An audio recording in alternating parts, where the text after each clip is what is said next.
సితారా entertainments పతాకంపై సూర్యదేవర నాగవంశి నిర్మించిన Jersey సినిమాలో నాని సరసన శ్రద్ధా శ్రీనాథ్ కథానాయికగా నటించింది. ఈ సినిమా 2021లో 67వ భారత జాతీయ చలనచిత్ర పురస్కారాల్లో ఉత్తమ తెలుగు సినిమాగా ఎంపికైంది. ఈ చిత్రంలో నాని, శ్రద్ధా శ్రీనాథ్ జోడి సినీప్రియులను ఆకట్టుకుంటుంది. ఈ చిత్రానికి ఆమె ఫస్ట్ చాయిస్ కాదట. ఈ బ్లాక్ బస్టర్ హిట్ మూవీని మిస్ చేసుకున్న హీరోయిన్ ఎవరో తెలుసుకోవాలంటే జెర్సీ సినిమాలో నాని భార్యగా ఓ బాబుకు తల్లిగా అద్భుతమైన నటనతో కట్టిపడేసింది శ్రద్ధా శ్రీనాథ్. చాలా హూందాగా కనిపించి అందరినీ మెస్మరైజ్ చేసింది. కెరీర్ పిక్స్ లో ఉండగానే ఇలాంటి పాత్ర పోషించి విమర్శకుల ప్రశంసలు అందుకుంది.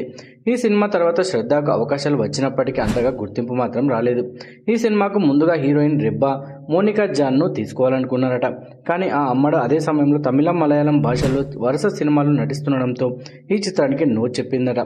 డేట్స్ అడ్జస్ట్ కాకపోవడంతో ఈ అవకాశాన్ని మిస్ అయింది రెబ్బా. ఈ తర్వాత ఆమె స్థానంలోకి వచ్చిన శ్రద్ధా శ్రీనాథ్ అద్భుతమైన నటనతో కట్టిపడేసింది.